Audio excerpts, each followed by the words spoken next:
Hey now, welcome to the Dirty Side of the Track, America's leading Formula One podcast. I'm Brian, that's Rob. Rob, why don't you tell everyone what we have coming this week? Yes, well, unless if you're hearing this, then nothing earth-shattering happened this week, and we've already recorded the intro and the episode, and we are honoured, I think is the right word, despite me tripping over my words there, to have an episode fully featuring a chat with Pitlane Paul, our roving reporter who has phoned in a report every week from the pit lane as he works for Valtteri. For any of those new listeners that aren't familiar for who he is, and we got the pleasure of sitting down with him for, well, it's a long one, guys, just over an hour, where me, Brian and Paul picked apart our highs, lows, best bits, worst bits of the season so far and make some bold predictions for the second half. So let's take a listen to what happened when we spoke to Paul. Okay, so we have a very special episode this week where we're going to take the moment to take a look back over the season so far, wander down memory lane, and take a look ahead to what may lie in part two of the season. But you don't want to just hear me and Brian talk about that. You want to probably hear about the guy that's been helping us out all season as our voice on the ground. So welcome back, Pitlane Paul. Hey guys.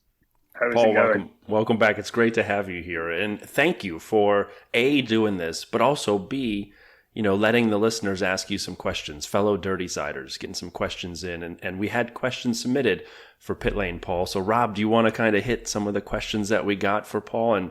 And Paul hasn't seen these in advance. He has not seen these in advance. Great. I'm going to insert one of my own first before we get, just to warm you up. Did you intentionally go off doing a travel piece for us with all these little facts from the countries when you phone in your post-race thing? Or did it just kind of just happen? I can't remember which race it was when you suddenly started giving us geographical facts. Australia. And then you've done it. Was it Australia? And you've done it every time since, and it's fantastic. It's so good. Well, where did that come from? I don't. Do you know? I think. Reviews they're not hard. They're not easy. But like if you have some races, let's be fair, can just be the same thing over and over again. So, you probably guess I can be a little bit moody and down and depressed sometimes with some of the races. So, I thought, well, how can I inject a little bit of, a little bit of life, a little bit of a little bit of entertainment away from the track. So, yeah, I actually just look for obscure facts about countries. I just think, I'm not going to go back to my full breakdown of France because, I'll have a meltdown. I was sat there during the race and I was actually looking at facts of France because it was a lot more exciting than what's actually going on the TV. So I love that. So it really depends. It depends on where it is, B, how exciting the race is, and let's be fair, you wouldn't really get this, I don't think, Brian. It's the same as you guys and the Canadians, but England, Australia, we have, or UK and Australia, shall I say, we have it's always like a big rivalry. So there's, it's always this big sort of clash. So if it was the first one I did it in, yeah, there was more than likely I was just trying to pick on Australians, to be honest with you, which is amazing because I actually really like Australians, good people. I get it. I've watched enough Top Gear in my life to have a little insight into. I've watched all those episodes 100 times, so I've always appreciated some of that rivalry. And you did that, by the way. Can we just give you a shout out when you did the Australian one? The next day, Sky Sports did an Australian quiz with Danny Rick, and they asked half of your questions. As well. Oh, really? So yeah, there you go. And you did it better. I'm just being honest. Right. Okay. Well, cutting edge reporting. Yes, it is, and we love it. Right. Okay. So, first question, but he was cheeky and he sent in two. So Renato, who was one of our first 100 Seconds of DRS guests, has submitted two to us, which was the first one is which circuit, either current or not, has got the best paddock club or media amenities, and which one has the worst? Oh, that's a nice one to throw in from the start. Do you know the media? So the media. If we're talking about your general press, so there's a media center at every circuit. Now that'll be on the first floor, second floor, third floor, whatever. But and it's basically a giant room lined with desks, internet connections, and every person in the media has their place they go to, and they sit there and Obviously now with photography being all digital, your photographers will all go there, sit at a desk, and then you sort of get your photos within 10 minutes of them happening. So we've got a media center. The media centers are all sort of the same. I can't say which one would be the best or the worst because I won't lie, I don't really ever dabble in the media area. Paddock Club. Now this is much more in my alleyway because right, Paddock Club. So again, Paddock Club, it can completely depend on the circuit and the country. So you'll have a Paddock Club in Port Ricard, which, yeah, I wouldn't say it was overly exciting. I wouldn't say, it would be pretty much like the race. I wouldn't say it was a world-beaten paddock. If you want a good Paddock Club, a real good party one, I'm just trying to think of locations. Well, so Monaco's okay, but it's in a really strange place. Like it's where the hospitality is. So Raskas Corners, you really get to see Raskas Corner. Other paddock clubs, Budapest is always lively. That's always quite a lively, big, like kicking off one. Texas is very good. But do you know that the thing with paddock club, and I say this a lot, is like everyone wants to be in the pit lane. Everyone wants to be, in the paddock. It's a buzz place to be. Then you have paddock club, which is just above the paddock. And you'll sell tickets in there for, it'll be $6,000 maybe for a weekend to go into Paddock Club. But, all you really see is the start-finish straight. So, like, you're paying $6,000 to watch a car, or obviously lots of cars, just driving in a straight line.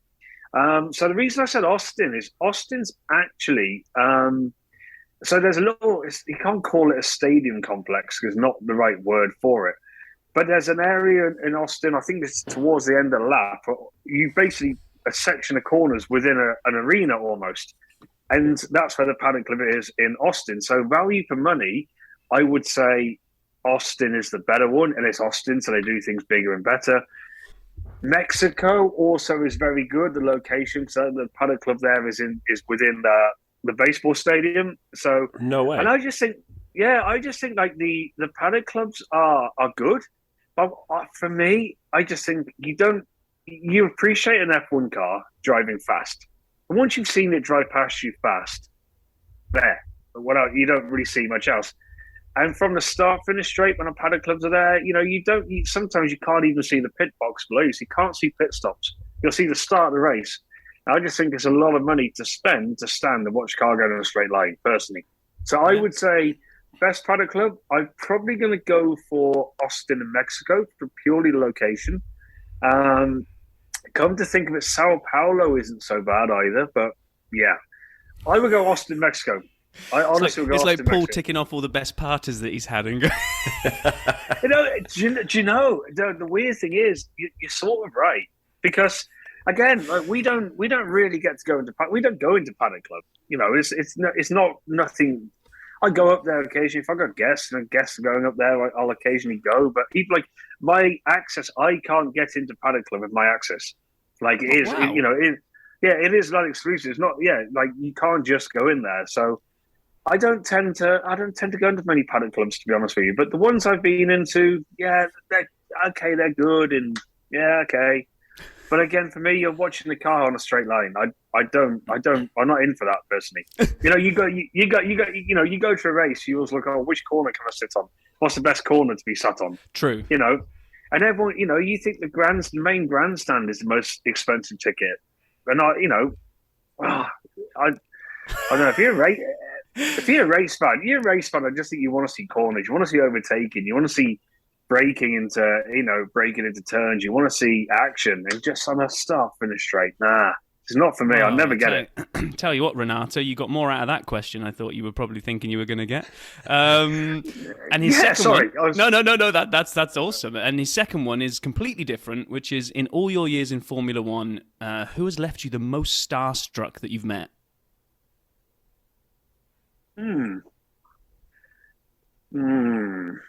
Now, you don't strike me as the type of guy to get starstruck, but I'm quite interested to see if you did. Yeah, it's the weird thing. I don't really. I have done, and it's the strange thing. I would say, I think we've covered. For some reason, I've got a feeling we've covered this before on an episode, but I'd probably go for someone like David Beckham. just because he's such an imposing, famous character. But yeah, even with that, like we had Prince Harry in the garage once, and I've got some funny stories with Prince Harry actually. But that's for another time. But even with him, we weren't. I didn't. You just sort of like, oh, you are a little bit like, oh wow, cool. But nah, he comes and asks you something, and then before you know it, you're in a nightclub in Monaco, and he's chucking cushions at you so you can throw into the crowd. Otherwise, they get told off. But obviously, I can say that now. He's not. He's not in line for the throne. So I suppose I can sort of get away with saying some of the Prince Harry stories. I was going to say Prince Harry's a good one. I'm pretty sure Renato will take that. So then we get Tao from China. How did you decide to become a motorsport mechanic? So that's quite a weirdly funny story. So I hate cars. Okay, first thing, I have no interest in cars at all. So growing up, Rob, you'll probably appreciate it. All I wanted to do was be a fireman. All I wanted to do growing up was be a fireman. And I was just sort of like obsessed with becoming a fireman. And even through school, I was like, I want to be a fireman. And then I don't know if you have this in the States, but in the UK, you have a thing called work experience, where your school will send you off to a company for a week, and you can go and work for a company for a week, and you can sort of choose where you want to go. I chose the fire brigade, and they're like, oh, okay. And then they come through with all the placements for work experience. And I went to, as a Vauxhall garage with GM for America, versus Vauxhall garage in Evesham called Goodall's.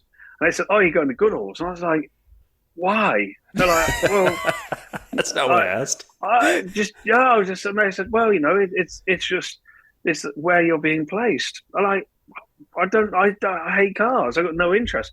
So I went there, and I can remember being there the first day. Like, can you drain the oil in this car? Yeah, cool, no problem. How do I do that? I said, well, you take the sun plug out. Like, okay, well, what's the sun plug? Right. No, like, you really know nothing about cars. I was like, well, no, of course. But around, I loved F1 at this stage. So even though I didn't like cars, I still liked F1. So look, I'm not one of these people who shies away from work. So I was like, okay, I'll do the week work experience, and then so on and so forth. And I did it, and yeah, it went well. I learned a bit about cars. Still want to be a fireman. Then we did the second week of work experience a few months down the line, fire brigade. Guess what? Back to Goodall's for a second week. I was like, you are kidding me. And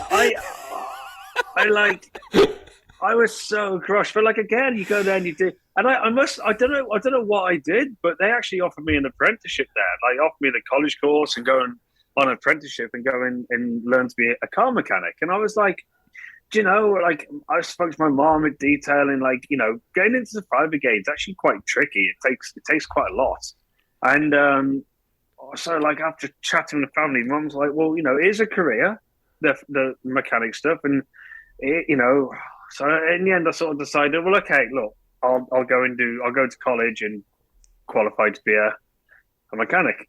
And it didn't really occur to me that off the back of that I could actually then go, I could go and work in F1 maybe if I was a mechanic. So I actually got a little bit of interest in dealing with cars. And I was still at college training to be a car mechanic when I went to BAR to start working on Formula One cars. So at Evesham College, they do a rundown of what everyone's done at work. And I replaced a gearbox on a Toyota. Someone's like, oh, I did this on a Vauxhall. Oh, I replaced wheel grounds on a Ford. And I'd be like, oh, I stripped the floor and the chassis of an F1 car. And everyone would be like, what? Brilliant. And that's quite honestly how it happened. So if things would have panned out how I wanted them to do, I'd have been running into burning buildings and climbing ladders and squirting water about everywhere. But now I'm squirting champagne and, doing stuff like that. So, hey, look, cool. Things work out. Everything happens for a reason. And, exactly. And I guess that was it. I still hate cars, by the way. It's so funny because people will say to me now, oh, when was it Mercedes? It was the worst because every car was a Mercedes. And someone would come to me and like, oh, there's a B class or something in the car park. Can you go and have what the hell? I don't know what a B class is. Like, what does it look like? So well, you work for Mercedes. Like, yeah, but I don't know what. BMW. So BMWs, I'm sure you have them in America. I only found out a few years ago. Like if it's called like a 520, it's a 5 Series with a 2 liter engine. That's the way everyone says to me, like, oh, look, there's a 430 BMW down there, and I'd be like, I have no clue what you're talking about. So you'll be amazed the amount of people who come to me with like, I can give you some advice on cars. I'm like, no, I can't. Genuinely no. So Matthew from China. Matthew from China wants to know, how big a decision was it, and how easily did you decide to leave Merck and join Valtteri? That's a great question. It was really hard, and the reason it's really hard is, I was with the team for so many years, and I think when it becomes part. Like life's easy, isn't it? It's like any job. If you're settled in a job, it's a pretty cool job anyway, and you're settled in, and everything's fine, and you love the people you work with. But it's. I always say I would struggle to work outside of Formula One, and the reason I say that is because it's sort of all I know. Like my skill set would be so good outside of Formula One. The problem I've got is I've got no idea what that industry would be, and it sounds stupid. It sounds crazy because there's loads of industries, but in my head, I know F1. I know F1 so well. It's natural that I continue doing it. So I guess I would never go to another team. So when Valtteri come and asked me, it was like, yeah, it wasn't a straight yes. It was a straight yes. Like it was like, of course you go and do that. That's like, it's one of the most dream jobs anyone can have, and to even be considered for it was an honor like you'll never believe. And so it was always going to be a yes, but there is that time when you sit back and you think, I'm leaving this behind and leaving that behind. But it's Formula One. We all, I just been playing cricket actually back over here, and I was playing for Mercedes against Alpine, and I got quite a few pelters when I came on because the Alpine guys are like, oh, hang on a minute, you work for Valtteri? I don't know. Yeah, that sort of thing. But everyone's, it's that industry. Everyone stays so close together. I see the guys all the time. We go out for beers, and like, I think if I wouldn't have taken the job, I think a few of them would have actually punched me anyway, because like it's such an opportunity. And so it was hard because I knew what I was leaving behind. But it was a relatively easy decision to say yes. But it's hard. It's hard to know that you're leaving that team behind, and it still hurts. I still live in the same town where the factory is based. I have to drive past it all the time, and it's part of like your DNA now. I'll always be a Mercedes person.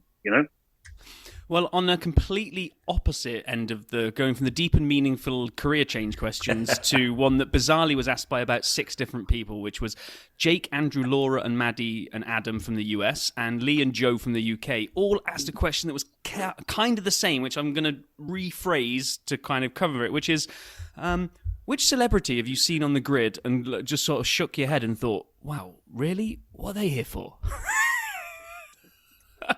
So not the most starstruck. Who's the most out-of-place celebrity you've ever seen on the F1 grid?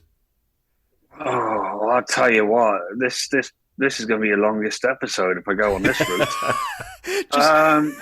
Don't name them all.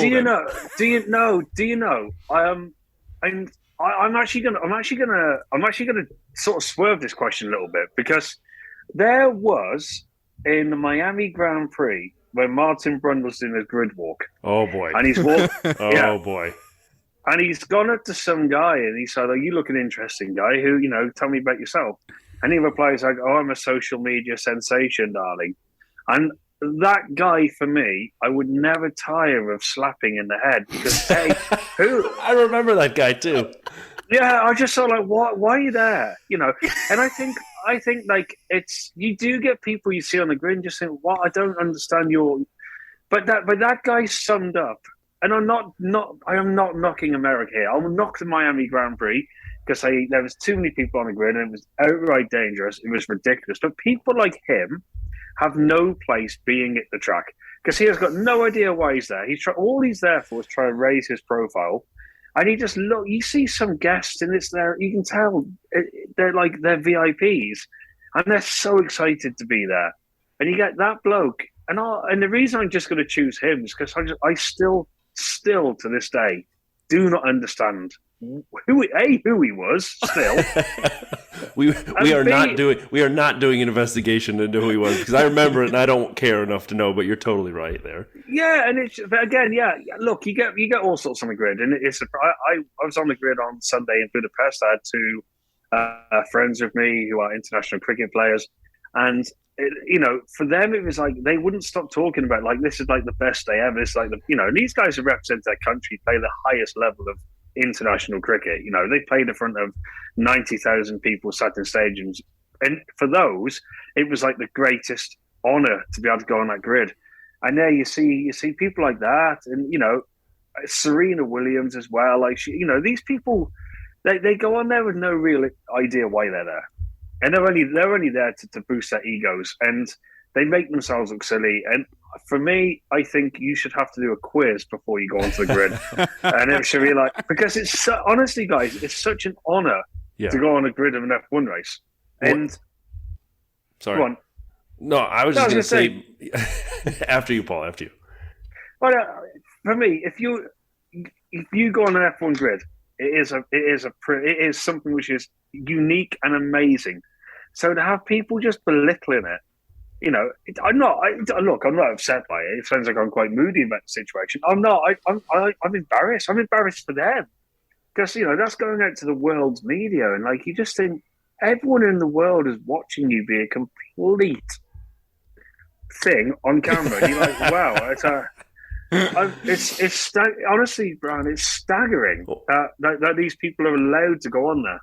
Last year at Circuit of the Americas, doing the trophy presentation, I'm actually a fan of Shaq. Like, he revolutionized basketball here in the States, and he's quite a successful businessman. However, they let him bring the trophies in that open-top Cadillac, if you remember that. And then he went up there. Yep. He went up there on the podium and he handed out the trophies. But he didn't understand the protocol. He'd clearly never seen a podium before. And so he just stands there next to the podium drivers, and he's 7'1" or 2" or whatever. So he's still on the flat part of the podium. He's still taller than all of the drivers, but he doesn't leave. He just stands in between first and second podiums the whole time. And I'm like, why is Shaq on the podium? And I love Shaq. I do. I mean, like, he's tremendous and he's got a great personality, and, he's done a lot for a lot of people in the States.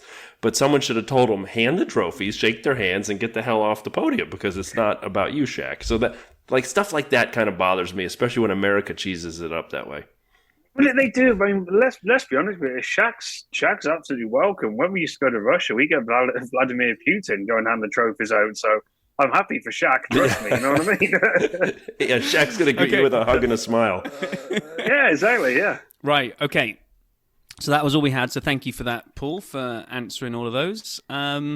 So now we're just going to segue into, me and Brian can't believe we made it to the halfway point in the season, and we're still actually recording and people are still listening, so that's like cool. But there's actually been some racing that we should probably go over. So we just thought we'd round table it now, like kind of have a season so far.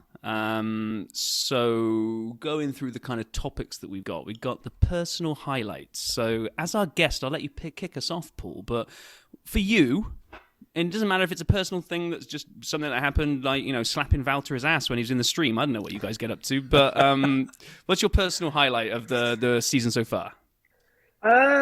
So that's a good question. I would say the first race, Bahrain, the first race with the new team, and obviously both cars getting points. I've come from a team where if you finish second and third, you tend to be a little bit sad about it. And, that's not meant to sound trashy to Mercedes, just when your level is that high, if you come in second, then you've sort of lost. So it was a bit like, oh, okay, yeah, great. Second place, well done. So like I think we finished, I think it was 6th and 9th with Joe, 9th, Valtteri, I think. And it was as though the team had won. And like the reaction of the Alpha team, and it was just sort of like we had this like a party atmosphere and hospitality, like music blaring. And I'm like, we've been at a podium, we just finished 6th. But again, for these people, it was such a because they haven't had success for a lot of years. And it was actually really nice to see that, that should be celebrated. And funny enough, it's something which Jacques said when he was on the episode, and it made me laugh because me and Jacques have sat down a lot and discussed the 99 VAR year. And when he said about, we actually weren't as bad as people made us out to be, because like you'd be finishing we'd be finishing eighth, so on and so forth. And, eighth place, you are right, eighth place is celebrated now, whereas back in 99 when we started, it wasn't. But to see a team celebrate a sixth in ninth place, whatever it was, and it was just like, wow. It was like, oh, okay, this is quite cool. And yeah, sadly, we haven't really progressed too much as a team since that. We keep flirting around the outside of any sort of success, but no, that was nice. I said it was my personal thing for the year, was actually just seeing people so smiling and happy about just getting points. Yeah. Well, what about you, Brian? What's made you smile in the first half of the season? Oh man, there's a lot. I'll hit a couple just at the highest level, and then I'll give you a real example. So one, the growth of F1 in America. Like, I love watching this. I love watching it progress here. It's no longer like a secret handshake club. I can actually say I'm an F1 fan, and someone may know what that means now, whereas 10 years ago, it was like, what's that? And it was, anyway, and even 20 years ago, it was even harder. So I love that. I love the Dirty Side community. I just love the people who participate in the podcast, who send questions. We are not the clickbait, screaming at each other group. And because of that, I think our listeners, the whole Dirty Side community, is really like fun. We can argue and discuss, but it's respectful, and I love it because I just like the way it's coming together. And I would say I loved Haas and Alfa Romeo, the start to the year for those two teams, to your point, Paul, that hadn't had the success recently, and Haas in particular is an American team that really came out of the toilet. I thought that was fun. But my number one for the year would be the British GP, because the last 10 laps or 14 laps of the British GP were friggin' amazing. So Carlos, gets his maiden win, which is cool, and he's kind of motoring off. But then Checo and Lewis and Charles and even Fernando stuck his nose in there. But really, Checo and Lewis and Charles, they were trading places for 5 laps in a row. And 2, 3, 4, like completely rejumbling every time around the track. And that close following we'd been promised, we've seen it a lot. But for me, just 10, 15 laps of chaos at the end of a race with amazing drivers and amazing cars at an amazing circuit. For me, when someone asks, what should I go watch that shows, why it's better than it's been years past, I would give them the last 15 laps of the British GP. So that's my answer, Rob. How about you, man? I think I got kind of two. I got three, and they're all kind of different tracks, which is like on the racing, then it's Mick's first points. I was like just out of my seat cheering because it had been getting closer, and they'd been teasing, and then he'd get like unfortunate either DNFs through either his own issue or just through the car failing, and then when he finally nailed it, I was like, yes, Mick, yes, Mick. That was awesome. I don't know how you didn't mention it, but talking to a certain Mr. Villeneuve was like pretty high up there in the first half of the season. Amazing. But it's the weird thing about the podcast and the community. So it was that whole story that we told the other week, because I met them this time when I went down to the Hungary Grand Prix. I met the couple that had moved from California and had come to the sports bar. The reason they'd come to the sports bar to watch F1 is their neighbor back in California had told them about this F1 bar in my town that shows F1 that they'd heard about on a podcast they listened to. And then, as I met them, they took a selfie with me so they could send it back to the guy that listens in California. And poof, head exploded. It was like, what the hell do you want a picture of me for? I don't know, that's a selfish one. It's a bit of an ego thing, but oh my God, it was just weird.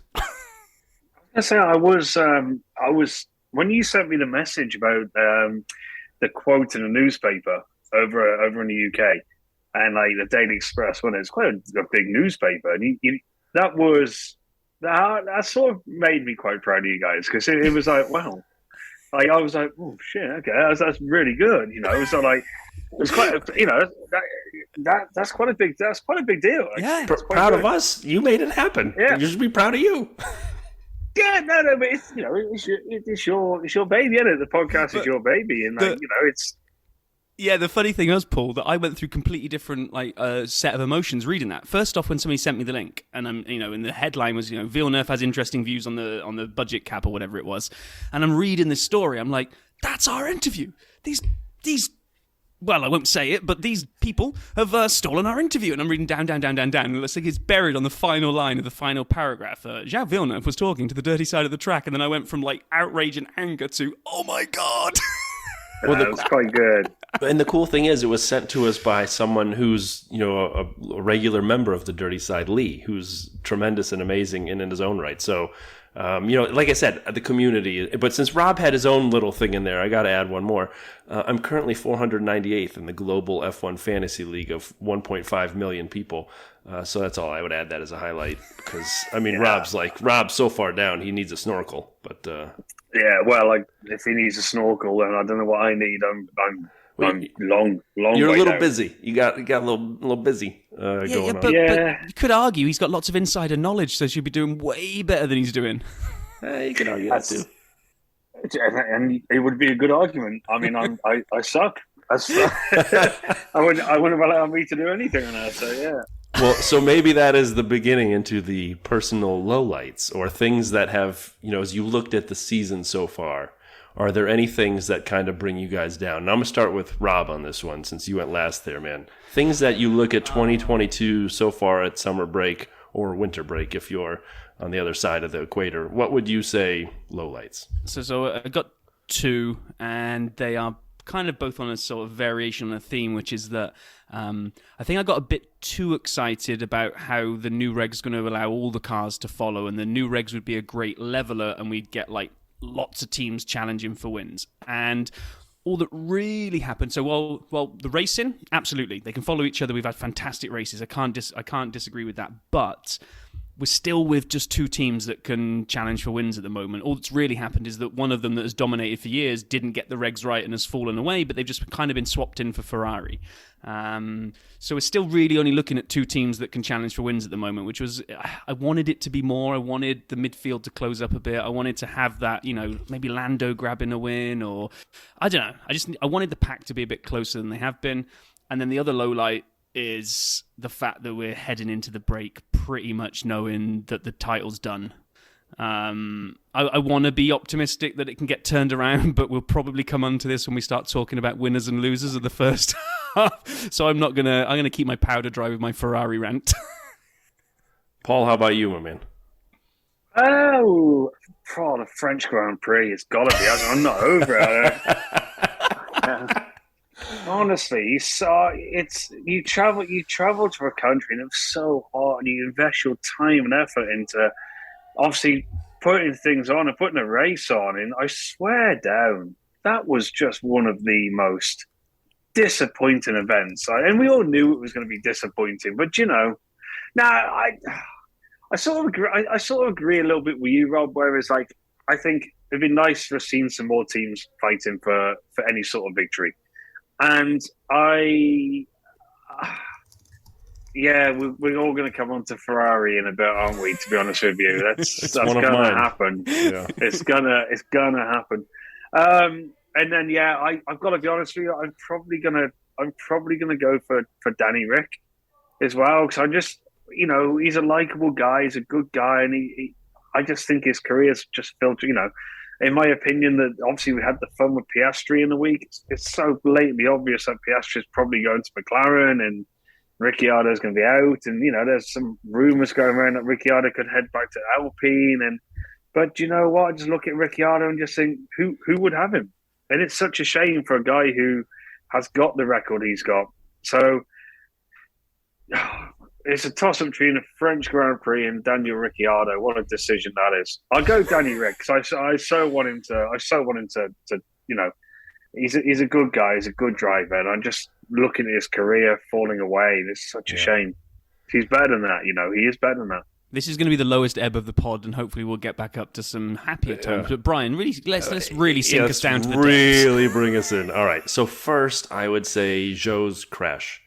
That was scary. When you watch it on TV, and they don't show you any replays or have any of the team radio of the driver saying I'm all right for a handful of minutes, your heart sinks. And so watching that thing, when you saw it out of the corner of your eye, him flying across upside down, you had no idea he was trapped between the catch fence and all that stuff, is just a reminder of how dangerous this sport is. And I'm happy he was all right. But so for me, that was one. Two would be, we got to put my tire nerd hat on. I really don't like the free tire choice coming out of quali. Like, there's no strategy put into quali anymore. It's just run the softs, and then you get into the race, and you can do whatever the hell you want. And there should be strategy through the weekend. And so either make it totally free tire choice out of quali into the race, but then get rid of the compound rules. If you want to run medium, let them do it. Either have tire requirements or don't. And so to me, I'd like to see them bring back the Q2 tires coming into what you start on. And then the big one for me, and it's here now, is Ferrari.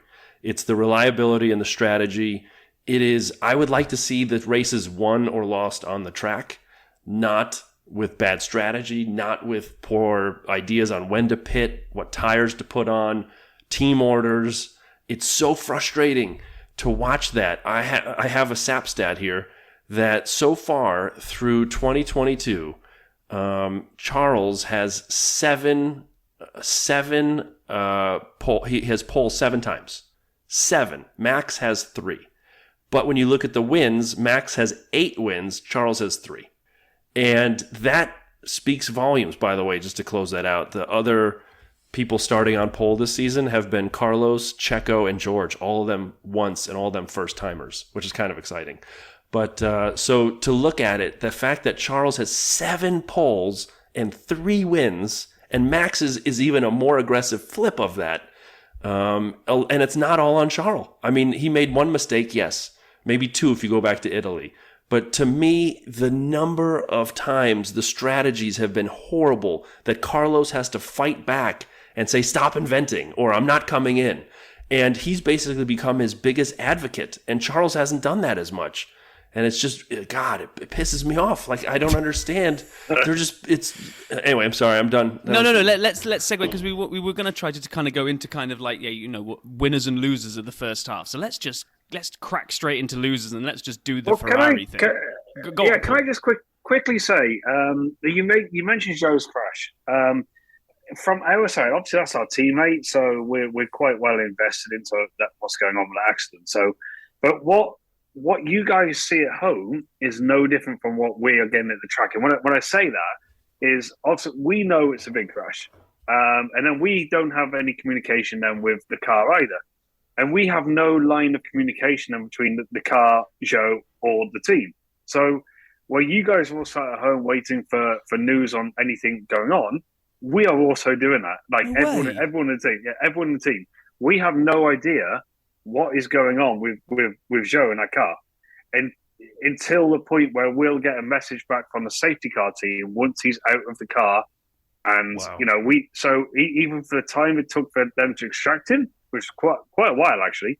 We are in the same boat. We have no idea, and it's horrible because I'm sat there with Candice, who looks after all of his media stuff, and she's brilliant. But you can see the worry and everything on her face. His parents were there for the first day. Dad was over for the first time. Oh. His mom's lovely. So we're all sort of sat together, like it's like, oh, cool, you don't know, and that's honestly a really good one you pulled up there. Yeah, we don't know. We are in no different a position to you guys when that's happening. I never would have thought that was true. I thought you guys would have had the team radio or whatever it was that just doesn't get aired, and you guys have got direct line. No. Wow. No, when something like that happens, obviously the car. I hate to use this word, and that's such a big crash. The car dies, so there's no way the car will just turn itself off. So yeah, I mean. There would be no way of communicating between the car and the team. The position that Joe was behind the fence, he was basically, he couldn't really get out. Right. So you're waiting on the medical teams and the extraction teams to be able to get him out before anyone's going to give any information to whether our driver's okay. He was absolutely fine. I had a good laugh with him afterwards, which sounds bizarre considering how massive that crash was. But he's a great kid as well. Like, he's such a talent. He's such a good kid. But it's horrible, and it is horrible. And you look back. So when Roman had the crash in Bahrain, right. And the same thing for that, the guys down the house next door would be the same. They have no idea. They will have no idea until they get the communication back from the medical car and safety car. So yeah, it's a good point to raise there. Sorry for jumping in, but I didn't reasonably relevant. I appreciate you explaining that. I mean, because just as a fan watching it, I assumed that you guys had more, to Rob's point, insight, info, data, something available. But watching it at home, it's the Roman situation. It's, when they don't show you anything. Yeah, of course. And you don't hear anything. You're like, oh God, please just let me see him getting out of the car is what you're hoping for. Yeah. And even with that, we don't have, the feed that we have at the track is exactly the same feed as you guys are watching. So it's not as if there's another 5 cameras that we can look at and see what's going on. Yeah. The first time we've seen the crash is when you guys have seen it on the replay, and that's until the medical crew of radio back to the FAA, and then the FAA will just everything's fine, and that can be, well, that'll be when you guys know. As soon as that goes to the FAA, that'll get picked up by the TV crews. Okay, let's show. So yeah, It is scary. It is, honestly, it's scary. It's horrific. That's the biggest biggest crash in Roman, to be fair. But I would say that was pretty scary. Yeah. That shouldn't be happening. But they always say accidents are always bad, but they have good outcomes eventually with regard to safety. So the likes of Silverstone and other circuits now there's an issue with that car going over and then dropping down behind that fence, which is ultimately what happened. And it wedged him between the fence and the barrier. You think, God forbid that car would have caught fire. Right. How does he get out? Yeah. He isn't getting out. That's the point. Yeah. And there's a lot changed since Roman's crash with the safety barriers. They realised, okay, that's quite stupid now. It was so freaky, Romance, with the way that the car hit. I mean, 9 out of 10, the car hits the barrier and spins off it. It just hit it in such a point with the nose of the car where he split the barrier. So it was so freaky. And again, with Joe, it's such a freaky, weird accident.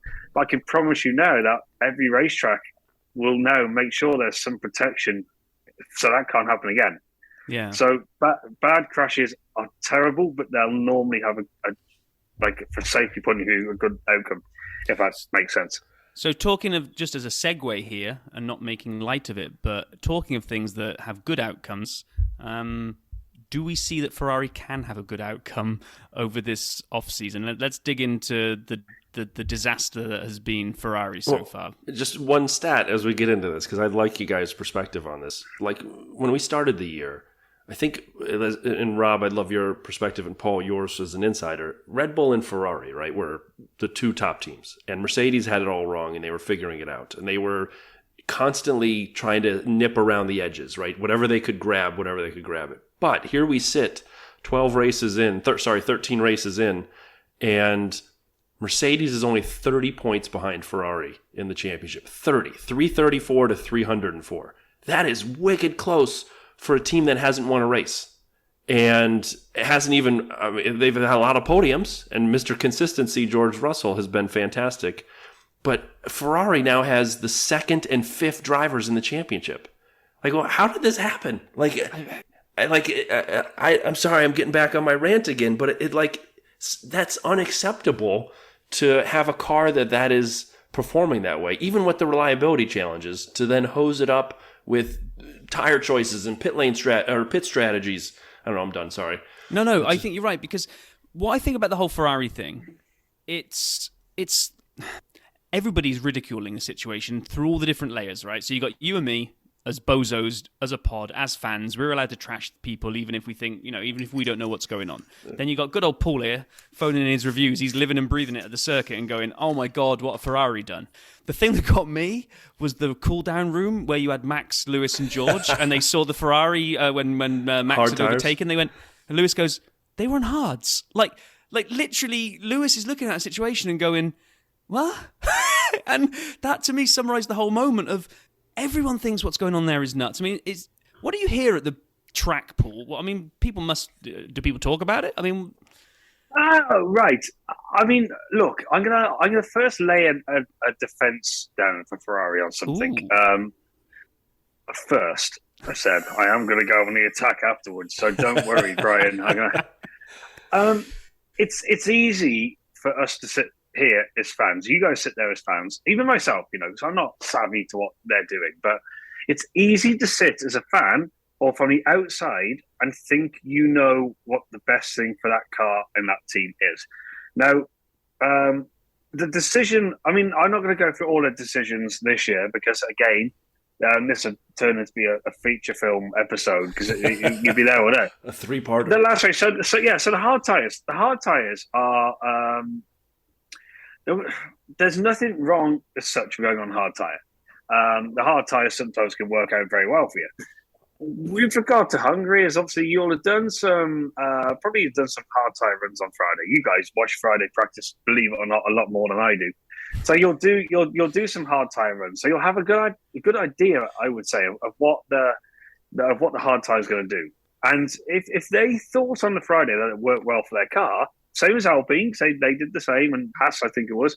So all these teams have done their running on hard tires and thought actually the hard tire is okay. We'll be able to do consistent laps. So you'll have your tire data based on what the hard tire is going to do. Now I'm guessing here. This is no way in any way an inside scoop. But I would say one of the problems you might have had on Sunday in Budapest is the temperature is totally different. The track temperature is totally different. You've had rain, which is then, let's say, washed the track. But, then they are qualifying. So everyone in qualifying run your soft tyres and so on and so forth. So after Friday, everyone's got their data for the hard tyre. And they think the hard tyre is obviously an okay tyre. Now, the races come Sunday. That's the only time then you're going to have a chance to run the hard tyre again. But the track's been washed, as we call it, when it's rained. The track's green. It's. I would say it wasn't necessarily a mistake, I don't think, putting them on a hard tyre. What I would say was you've also got 7 other teams who haven't put them on a hard tyre. So somebody at Ferrari, so you'll always have a tyre engineer. So that tyre engineer at Ferrari, at some point, is sat there and gone, okay, the hard tyre might be good. We'll send the guys on this tyre, even though, regardless, it's a slower tyre. So the entire thing was done. You've only got to look at what Haas done. You've only got to look at what Alpine done. No hard tyre was working. No. So at the point where they made that pit stop, the hard tyre actually might have been a good tyre, but for whatever reason, I'm only guessing it's because the track was, let's say, washed. The hard tyre then wasn't working for anyone. But you've got to look at the situation around you. You can't just look at your car. And this is why I'm going to go into the Ferrari rant now. They seem to just look at them. They're so tunnel vision. This is my honest thing with Ferrari. They seem so tunnel vision towards their car, but they don't see everything else around them. Go back to Monaco when we had the issue with the intermediates, and everyone's on wet tires. The intermediate, some guys come in for intermediates, but all they're going to do, they're quicker. They're like 5 seconds quicker around Monaco at that stage. But you're only going to hit the back of the traffic, and guess what? You can't overtake. Right. So you've only got to look at everyone else on intermediate tires. You've got to look at the fact the track's drying, and at some point in your head, you've got to go, light bulb on. This is silly to come in for intermediate tires, and they didn't do that. And again on Sunday, at some point someone's got to sit there in that team and go, this is dumb.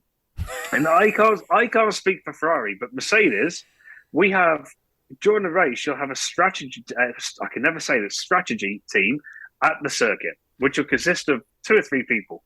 But back at Brackley, and they have live intercom, so it's literally talk. It's. You have probably 20 people analysing. You'll have 4 people analysing your tyre data. You'll have 1 person monitoring team radio of every other car. You'll have 1 person monitoring Red Bull. You'll have 1 person monitoring Ferrari, watching what all these guys are doing. Ferrari have to have that system in place. They have to. They're a big enough team. So to not be able to see that the hard tyre was was not the tyre to be on that race, I find staggering. I really do. And I mean, like, Brian's itching to get in here, Paul. We've got to unleash the Brian. Go, Brian. Yeah, I couldn't agree with you more. It's tunnel vision, and I'd add one, indecision. And what I mean by that, they started on the mediums. The soft runners came into pit. If we just go to Hungary, the soft runners came into pit. They followed on mediums. They left tread on that tire, or they left life in that tire. They went early, but it felt like they reacted to others. And then there was this indecision to say, what does our strategy look like? And they're watching people on hards, like you just said, that aren't working. And they're like, well, I guess we should go to hards like we'd planned. But go back one race prior to France. When don't take Paul back to France. I have sure to. You want to do? Oh. This is the only time I've ever sworn on the internet from the account. I got so angry. When Carlos is out there and he's coming up behind Checo, and Carlos says, time to pit. And they say, stay out. And he says, I think I should pit. And they're like, stay out. And then he does a great overtake on Checo. And so Carlos is now in the middle of the overtake, and they get on the team radio, and I can't tell exactly when it was because it's a little delayed, but it was clearly during the move. And they go box, and he's like, I'm in the middle of something here. And then he takes all that time to get ahead, and then they have him pit. And then Mattia has to say that it was because the tire wouldn't make it to the end. You didn't know that 3 laps prior? You didn't see the battle coming up with Checo in front of you? And it's like every race, there's this indecision where they make a strategic call without knowing what that means for the next 30 laps until the race is done. And it feels like they're flying by the seat of their pants on each decision each time. And that tunnel vision on us versus the rest of the field, but also the lack of, they have plan D, plan E, but none of them actually account for what happens after I make this pit stop and what happens with these tires. And I know I'm oversimplifying. I know that's not the case. I know they have a lot of people working on it, but it never works. So whatever they're doing is broken at this point. Sorry, I'm done. But here's the thing though. So and this is, I guess, my side looking in. I'm going to say they've got a lot of people working on it. And I'm going to say they've probably got a team of maybe 10, 15 people working on the race, working on the best plan for the race. Now, I can guarantee you that with the silver team I've just left, that would come down to one person, and that would come down to James Vowles on the pit wall, who ultimately will make the decision about what they're doing. He'll have the information coming into him. But it'll be him ultimately, and maybe Andrew Shelby who will be involved. It will be like, that is what we're doing. And it will be like, bang, that's what we're doing. And I think maybe with Ferrari, maybe they're just a bit too Italian, a bit too panicky. And I reckon they might have, I don't know, let's say they got 6, 7 people all trying to make a decision, and none of them can. And that then causes, like you say, the indecision, I'm not going to guess. I really don't understand Ferrari. No one really understands Ferrari. I've chatted to the Red Bull guys after the race in Budapest, and they were like, I was like, oh, good job. And they were like, yeah, well, don't say good job to us. Say good job to Ferrari. They gave it us.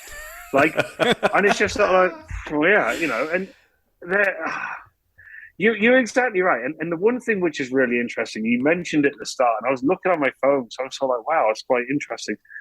I say race after race on my review that Mercedes always claw away in the Constructors' Championship. And you were right. They are what? They're 30 points behind Ferrari in the Constructors' Championship. Ferrari have got 4 wins. They've won 4 races compared to Mercedes not. Yeah. It's crazy. And that is a ridiculous set. I mean, and the reason is, okay, a lot of it is technical. They have technical issues. But most of it is self-inflicted. And, Red Bull, Rob, you touched it at the start, and I think you're exactly right. The Constructors' Championship is done. Red Bull have won that. And I hate to say the Drivers' Championship is done. Yeah. Max isn't going to throw that away. No. I think you guys are saying, he doesn't even need to go to the next 3 races and he'll still be winning. Yeah. Yeah, he And, can pack you know, it. He can come back late from the summer, and Charles can try and win all three, and Max will still be leading. We've got 9 left, haven't we? Yeah, 9. Yeah. Rob, So we're saying we cut you off. I know you. Do you agree with sort of the tunnel vision and indecision and some of the challenges at Ferrari? I'm just generally angry about it, and I agree with everything you said. It just they've always been my team. I've always loved the Ferrari for whatever reason from a young age, and I was massively happy during the Schumacher years. But oh man, it's painful being a Ferrari fan. It really is. Okay, Rob. I'm gonna hit you. You're a fan going back. Sorry for any new listeners on the Dirty Songs. We're going to get a bit nostalgic here. Do you think, going back to the Schumacher era, that these mistakes would happen with Ross Brawn setting up pit wall? No, I don't. And I also don't know if is it Ross Brawn's decision? Is it also Schumacher's decision in the garage? Does the driver help lay down the law a bit more of this is how we're going to do it? Would Schumacher have had the instance, or is it all Ross Brawn? Because you're right. I don't think this happens with Ross Brawn there. No, I mean Ross. I mean, when we worked for him, he was pretty hands-on. Well, you say the driver, when the driver's in the car, the driver really isn't. You get angry drivers. You get Lewis, who's always, oh man, this is a silly bad strategy, man. What are we on these tires for? And all the drivers have their opinion on everything. Actually, the driver in the car, they never see the bigger picture. So for a driver sat in the car, they don't actually see the bigger Right. thing going on in the race. So they sort of have to react to what the guys on the pit wall are saying. Yeah. I mean, one that breaks all our hearts, weirdly, was Lando when he was winning in Russia last year. Oh, And he was like, I'll stay out. And you're like, it was so full. It showed his inexperience because, what he's seeing is totally different to what the guys on the pit wall are seeing. And I think with Ferrari, the drivers, you can't really call the drivers on it because the drivers ain't going to know. They're going to be seeing what they're seeing. In their heads, they're like, wow, okay, everything's fine. But they don't see what's 5 laps down the line, what's 10 laps. Yeah, But again, I wasn't on about in the race. I was kind of more thinking so say we have like a debacle where there's a strategy bad call or whatever there is. I don't get the sense that Charles is that vocal or Correct. takes the initiative or does anything afterwards in the race. Whereas I think Michael goes back into that garage with Ross and they have a debrief and they went, what the hell happened? Let's make sure that never happens again. And I could be way wide of the mark here, but I just see characters like Schumacher, probably Hamilton as well, that they are way more active post-race than I get from Charles is. Yeah, I would say you were totally correct there, in all honesty. I mean, the driver, they all have a debrief. After each session, they have a debrief. After the race, they have a debrief. And I don't know. I think with Ferrari, I think the main problem Ferrari have right now is too many chiefs, not enough Indians, or whatever the saying is. And I think that's half the problem. They got too many people who are making decisions, and it's screwing them because it almost seems from the inside looking out so they're just.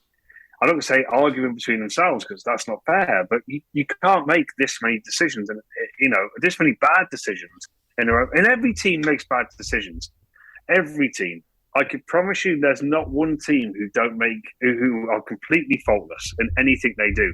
However, when Ferrari are basically throwing away the drivers' championship and throwing away the constructors' championship, that is criminal for me. Agreed. They have the fastest car. So, okay, so we're going to let this go. On, Brian. Last thing. We have one stat to close this out, and then we're going to take a deep breath, and we're all going to enjoy the summer break without thinking about someone doing this thing. So here it is. The stat that I found interesting is about podiums so far this year. Lewis Hamilton, who was in a go-kart for the beginning of the season, and it's getting better, and his back, my back, and bouncing around, porpoising. He has 6 podiums at this point. Charles Leclerc, in the fastest car, one of the most talented drivers, who puts together the best qualifyings you've seen, has 5 podiums so far. So, wow. That's crazy. All right, moving on. Deep breath. Moving on. So I think our losers of the season, we are unanimously awarding loser of the season to just the Ferrari organization. And we're going to move on and we'll say away from... I don't want to belittle Red Bull's achievements because they're being phenomenal and Max is deservedly just Oh yeah, you got to. I mean, he's winning races that he shouldn't win, and then he's gobbling up the gifts from Ferrari. But even when Ferrari don't give a gift, he's had times when he's just taken it to them. And Max is doing phenomenally. 8 wins on 3 poles. He's 80 points ahead of Charles. Yeah. He started 10th in Hungary, was 10 seconds ahead with a couple laps to go, and he did a 360 just to watch Charles go by to make sure they were hard tires, and then said they are hard tires, and then he passed them again to have more fun. Max, like, for me, just when I watch and Max doesn't win at this point, it's more a surprise. So, like, he is that good right now. But I think he deserves that credit. Sorry. We have a lot of Max fans. I wanted to make sure we, like, well, same he's here. amazing. I wanted to get us everyone's opinion on who's your winner of the first half, and I didn't want to just always have Max because he's winning the championship, and he has been phenomenal, and he deserves all the accolades. But Paul, who's been your winner? What's your winner of the first half so far? It doesn't have to be race wins or anything like that, but who gets the Paul Harris winner of the first half of the season award? I'm going to go for little Mick Schumacher, and the reason I'm going to go for him is he was under. I think he was under a little bit of pressure. I think there's a lot of people saying that he wasn't up to it, and so on and so forth. And having the name he's got is going to bring a lot of pressure. But the last few races, he got his first points, and the battle with some of the battles he's had, the battle with Max, the battles with Lewis, and he's really starting to show that actually there is something there with that kid. And yeah, you mentioned his first points. That was incredible. And yeah, I'm gonna go for Mick because I think he's everyone in the world wants to see Mick Schumacher do well, and I think he's starting to deliver now. It's good. Yeah. Who gets the SAP star? I didn't know this was a question, so I have to share it amongst 3 people, and I'll go fast. So no. It's a winner. Yeah, winner, not winners. It's a podium.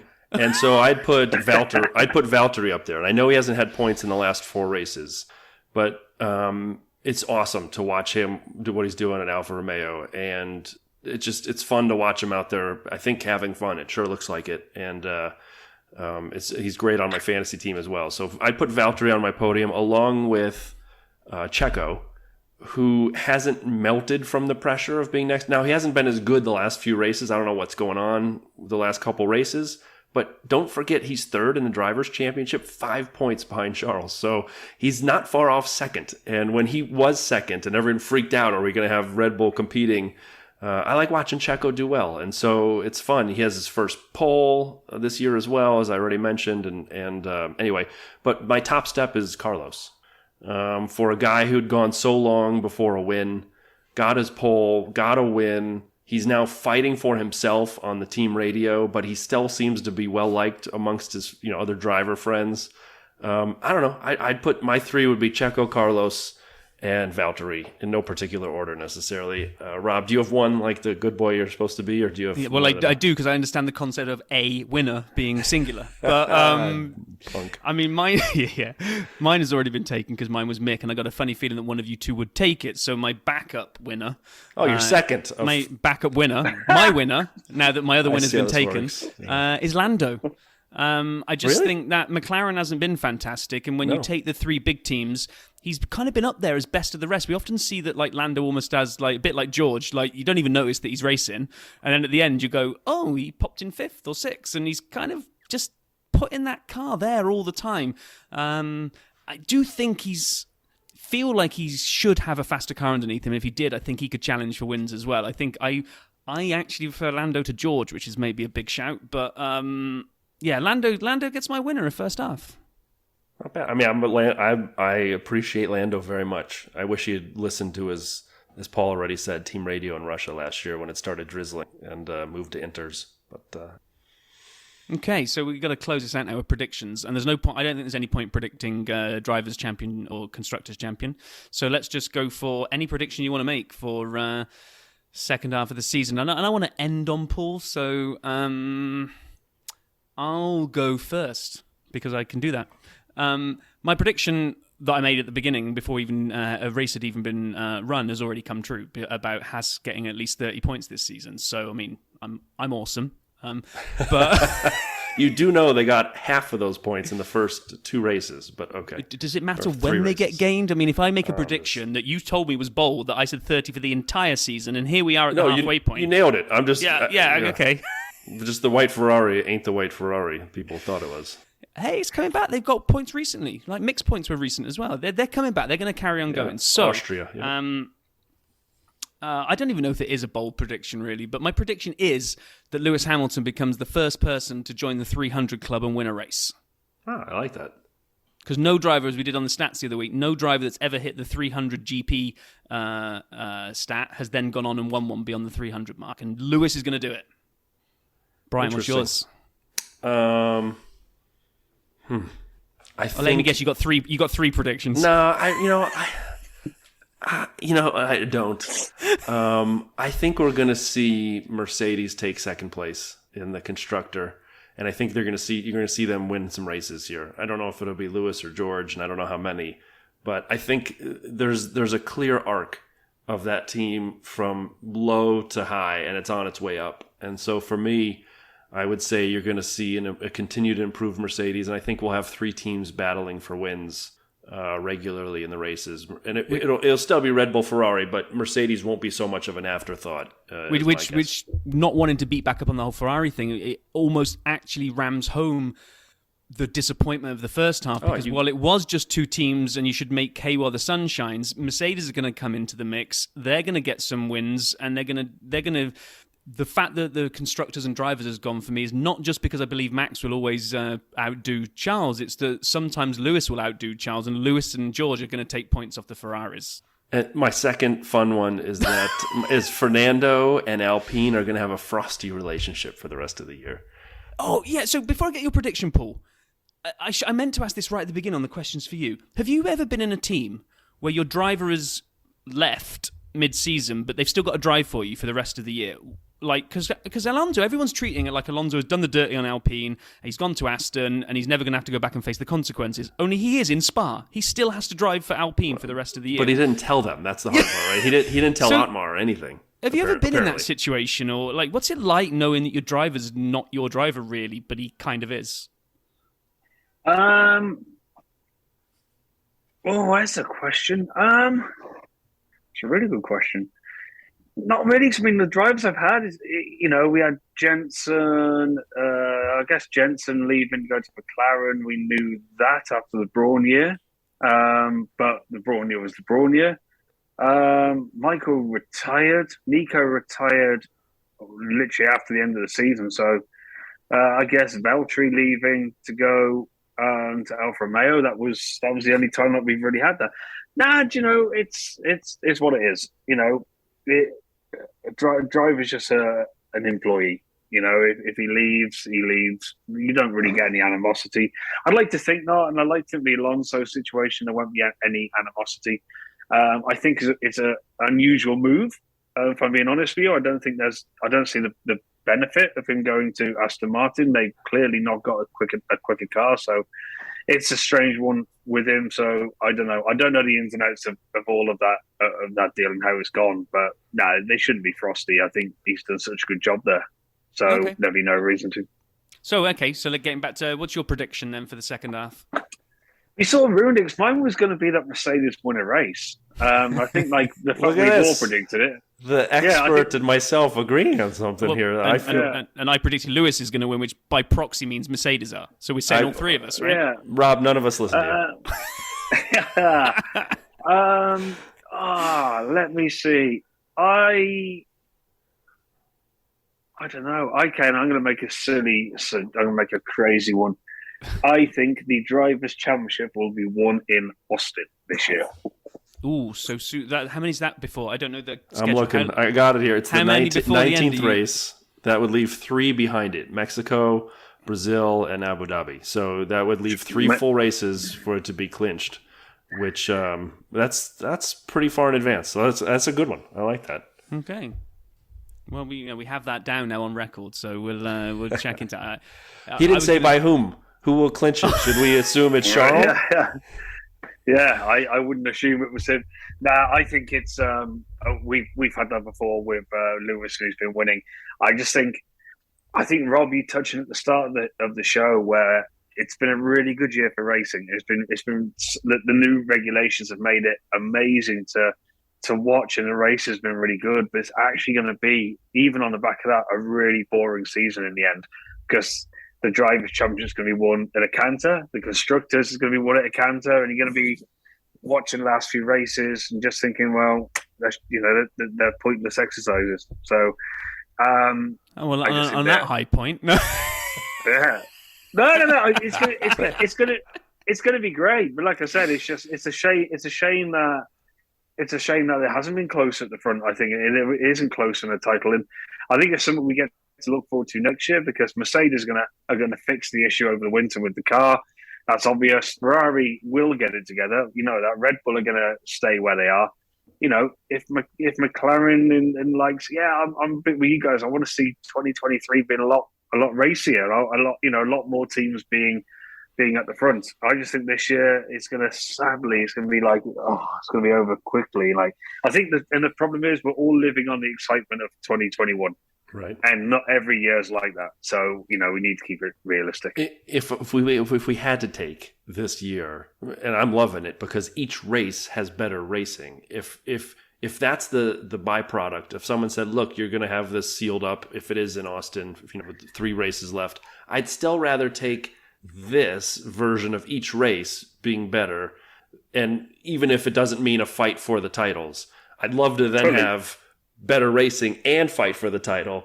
But I am loving the following. And from the first race in Bahrain, even through to Hungary so far, we've had so many good battles through the midfield and the front, even at the back. Yep. And it's just fun to watch. So it's great. It's a really good year. It has improved. That the races are good. Like you said, Budapest traditionally is one of their races. Okay, it's great, but not a lot happens. And look at it, it was excellent.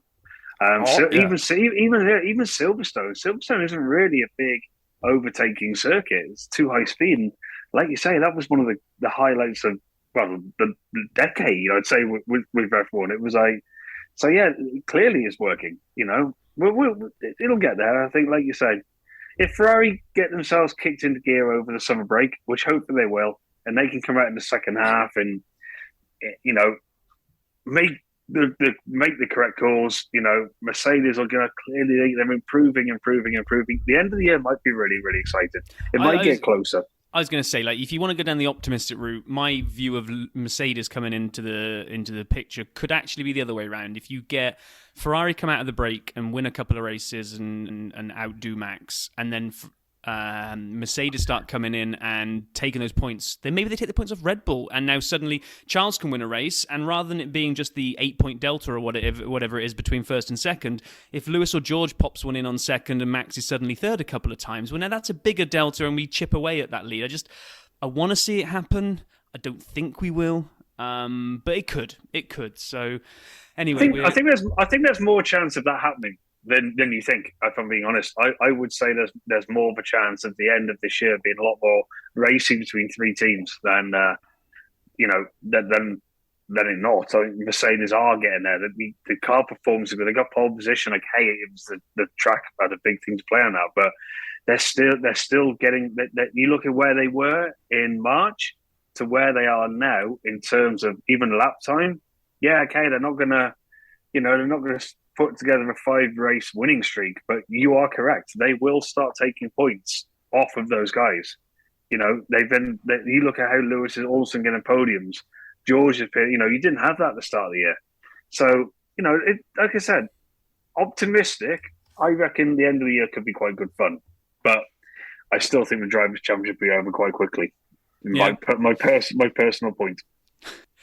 Cool. Well, this has been epic. It's been great to have our roving reporter back in front of us again. And for those that are just listening on the pod who obviously can't see video, Paul is sporting the Paul Ricard bucket hat, which is fantastic. It's fantastic. Oh, by the way, and on the Bottas theme, if we are going to get a random, sometimes Formula One, most seasons actually, Formula One will throw up some kind of random freak result where someone wins that you're not expecting. I truly hope Valtteri can do that this year. I think that would be absolutely amazing. And as Melissa down the pub that I go to watch the F1 in says, Valtteri deserves more. He's such a good guy. He deserves more. So I wish you guys the best of luck in the second half. And if you don't mind to carry on phoning those reports in, we so appreciate it, and we love what we're learning about the tracks and the countries as well. The listeners love it too. I mean, like we've on the 100 seconds of DRS, a lot of people point out how great your reports are. So just know that it's much appreciated. It's good. It's good fun to do, and like I say, you guys need it. While we're on the subject of random things, very quickly, Brian, I noticed a couple of episodes ago where Rob's friend Ben was on from Evesham in Worcestershire, and just for the record, I also attended Hogwarts, or in our case, St. Egwin's. What was the name? It was the Highness, the Majesty's Royal Highness School of Finishing for Young Lads. Yeah. Do you know what? If you actually went to those schools, trust me, they sound a lot more glamorous. I can promise you that now. They sound a lot more glamorous than they actually were. No, we just name the school after the town and call it a day. There's no creativity around here in the States. Oh, no, because there are two high schools in Evesham. There is Prince Henry's, which is the creme de la creme, and there is actually Evesham High School. So there is, but no one. If you went to Evesham High School, you're working in GP2, go to Prince Henry's, you're working in Formula One. So that's the way I work it. And there's the soundbite for the episode. Cool. Okay, so we'll leave you to go off and enjoy your summer, sort out your strategy for how and when you're getting Valtteri on the show, and sorry, I had to throw that in there. And I believe you are going off on. You mentioned on your last report, you've got a bike race in the States coming up, right? Yeah. So I head out to Colorado on Tuesday. Then there's a bike event in Steamboat, some gravel bike racing, and then we're actually the company that runs it's like 3,000 riders. It's pretty big. And then the company that do that, we're actually taking that to Europe next year with Valtteri. We're going to run the USA style event in Finland, in just north of Helsinki, where Valtteri lives. So yeah, it's going to be really exciting time to actually do the bike. I'm actually doing the bike race, which is quite comical. And yeah, any visit to the States is brilliant. I love it over there. It's fantastic. So I'm really looking forward to getting over again and having a couple of Miller Lights and relaxing. And I'm a bit. Aren't you a finely tuned athlete getting ready for their big biking event? Yeah, I only said one Miller Lite. Exactly. Yeah, that's fine. It's actually good. It gets your electrolytes replenished in advance. Exactly. Your carbo loading is what it is. Yeah. Absolutely. And it's that's what it is. It's all about getting the right amount of liquids into your body on a bike race. So if you can stock up beforehand and make sure you got enough liquid in, then it's all performance training, Rob. Yeah, Rob wouldn't understand. No, obviously not. So, we wish you all the best of luck with that. Hopefully you don't fall off and injure yourself, and you have a great result, and you have a great summer break, and we will look forward to hearing your report from Spa. So thanks again, Paul. Yeah, Paul, thanks so much, man. Always appreciate it. Pleasure, guys. Keep up the good work. Once again, Paul, thank you so much. That was a lot of fun, and we really enjoyed it. And for all the Dirty Siders thinking about what's coming next, in a week's time, we'll be back with a preview of Spa, my favorite track. Can't wait. We'll kind of talk through that and maybe have a few other items we want to cover. But as always, be well, be safe, and we'll see you in a week.